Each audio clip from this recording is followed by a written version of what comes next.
tu vas souffrir, mais tu vas nager plus vite. Salut à tous, dans cette vidéo, on va voir 3 points techniques qui vont faire de toi un nageur plus rapide.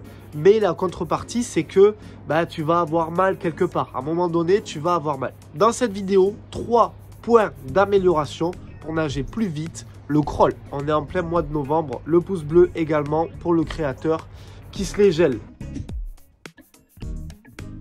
Premier point sur lequel tu dois sentir de la douleur, c'est ta fin de traction en crawl. En crawl, la traction des bras sous l'eau se termine avec une accélération du mouvement et c'est bien sur ce geste-là, boum, où tu dois avoir un maximum de vitesse et un maximum de force. Et le ressenti, c'est que tu vas avoir mal au triceps.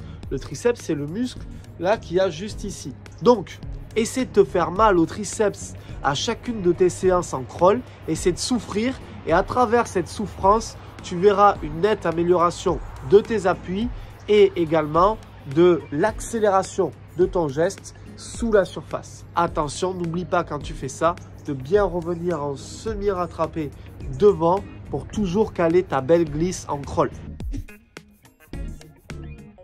Deuxième axe de souffrance, alors là, c'est plutôt une souffrance psychologique parce qu'il y a beaucoup de personnes qui vont détester ça.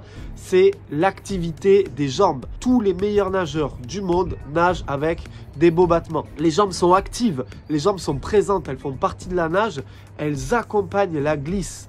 Tu dois mettre en place des battements et des séries de battements à chacune de tes séances pour déverrouiller ce geste. Une série que j'aime bien faire, c'est... Ou alors, si tu es totalement novice en battement, tu prends des palmes et t'enchaînes, je sais pas, 2 fois, 3 fois 100 mètres battement. Ou tu alternes 50 mètres battement avec les palmes, 50 mètres battement sans les palmes. Une série de 6 fois 50. Et quand tu nages, essaie de retranscrire le bon battement sur ta nage complète.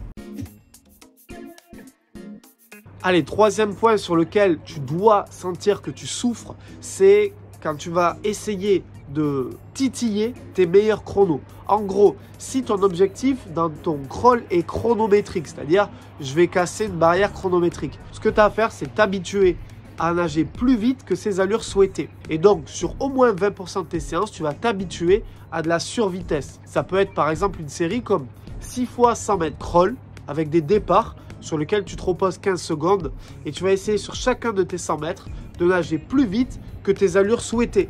Exemple, pour un nageur de 400 mètres qui souhaite nager son 400 mètres en moins de 5 minutes, l'idée c'est de nager l'intégralité des 100 mètres de la série en 1,15 ou moins et ainsi habituer ton corps à cette survitesse. Attention, tu vas souffrir sur ce genre de séance, mais c'est la clé indispensable si tu veux casser tes chronos et tes barrières chronométriques. Juste en dessous, tu peux profiter de ma dernière promo, tous mes programmes dans un pack complet.